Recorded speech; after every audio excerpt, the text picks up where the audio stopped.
Hello everyone, it's Ratchet5 here.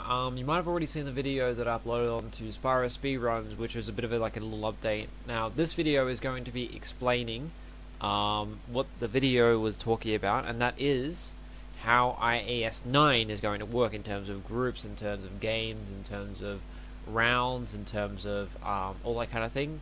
And I'm going to use my favorite program to explain this, MS Paint. Alright, so here we have a blank document. Now, alright, so just imagine that probably what we want, we're probably going to want a group of 40. Now, as I explained last part, we need either 30 or 40. The 30 or 40 will work for this tournament. Now, as I explained in the other video, not in the last part, we're not doing a Let's Play, as I explained in the other video, I'm now allowing people to just pick both Crash Bandicoot and Spyro 1. Now, as I also explained in that last video, which I actually haven't made yet, so I'm kind of whatever. What's going to happen is that I'm just going to draw. I should just copy paste this. Is what I should do. It's not going to mean that people are just going to be able to. I mean, it's not going to be an advantage for those people who pick just Crash and Spyro. It's not going to be a huge advantage for those people. It's not going to be where those people are going to go through the tournament and play the games that they it's actually going to be a disadvantage for those people to pick those, and I'll explain why in a second.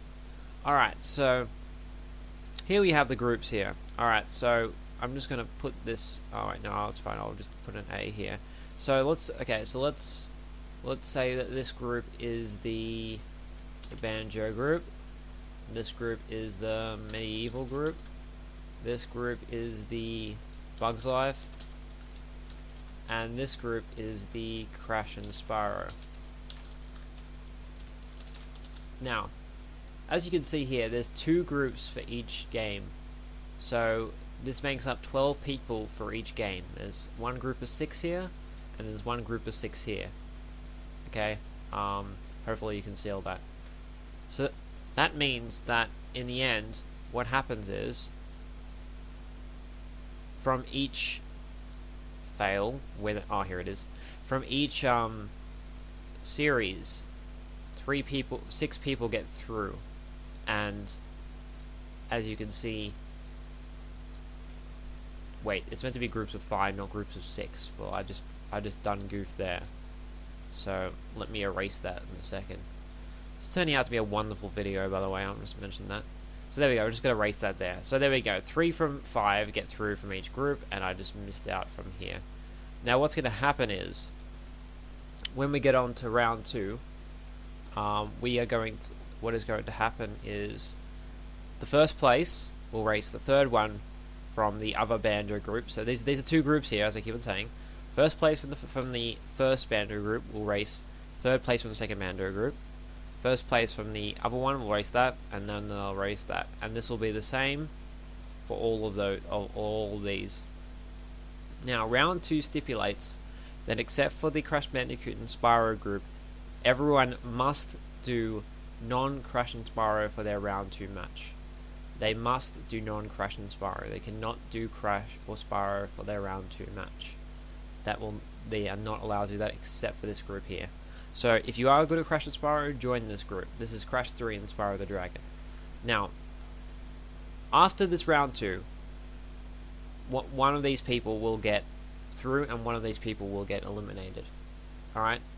But. So that means the 6 people here, 6 people here, 6 people here, 6 people here. Alright? So that means that 3 from each are going to get eliminated, but each of them are going to have their own triple threat. This is after round 2. Now, these are the people who have been eliminated from round 2. But the way this is going to work is, if you picked, say, Banjo and Medieval, alright, you can go into whatever shag and wagon you want to go into.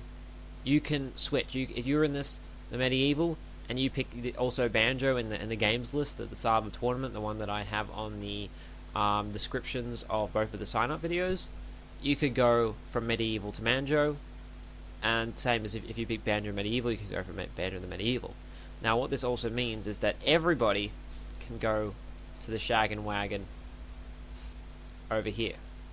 Now you can actually compete in multiple Shag and Wagons if you want. You can compete in all 4 if you have all 4 games, but you can only do that if you specify that you have all 4 games at the start of the tournament.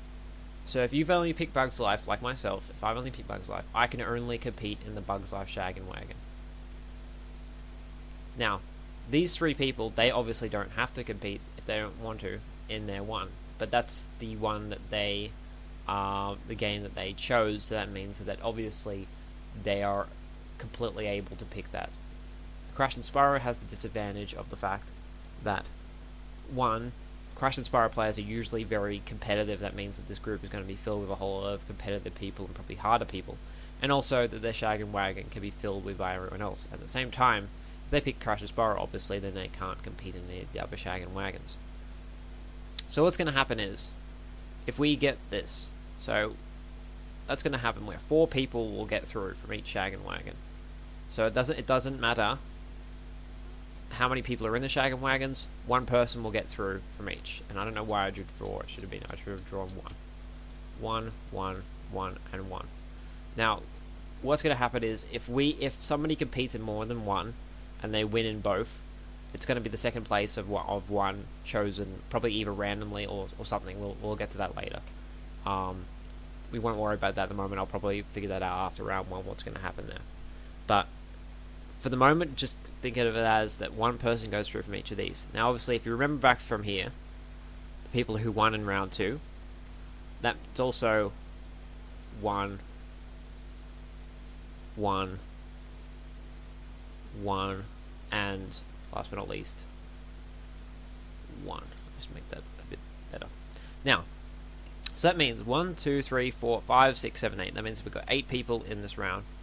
Now, obviously, what it's going to be is it's going to be 4 lots of 2 versus 2, and then it's going to be 4 people left.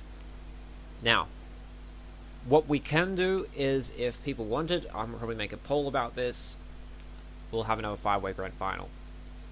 People seem to like it in MSP Arena 8, I guess, I don't know. But we'll have a poll about that, maybe a 5-way grand final, either that or this round will just be knockouts. But I would really like it if we make it that there's no knockouts. I would like a tournament where there was no knockouts. Either that, or 2 people will get back in for a Shag and Wagon, we'll go up to 6, then it'll go down to 3, and then it'll go up a Shag and Wagon, which equals 4.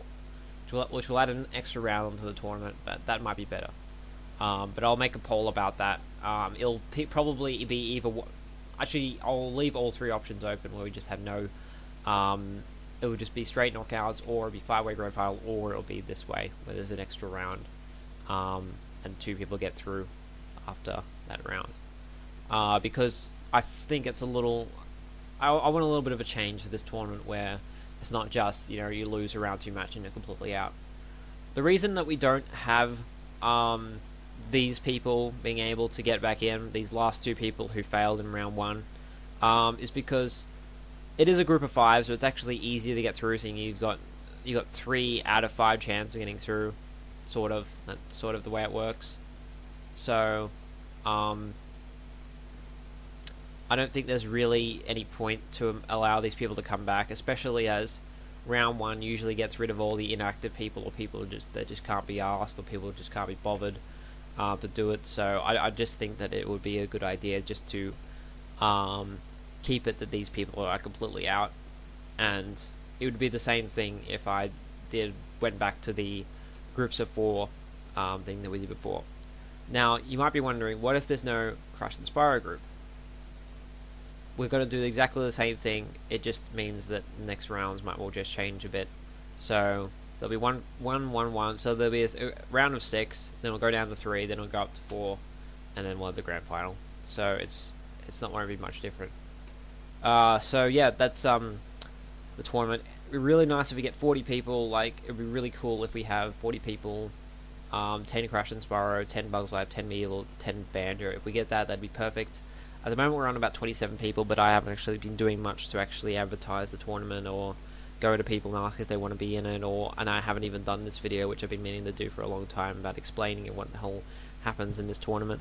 If you have any suggestions or any complaints or just any questions about how this is going to work, feel free to just comment and I'll explain it to you. It is a little bit complicated and I probably don't explain it the best.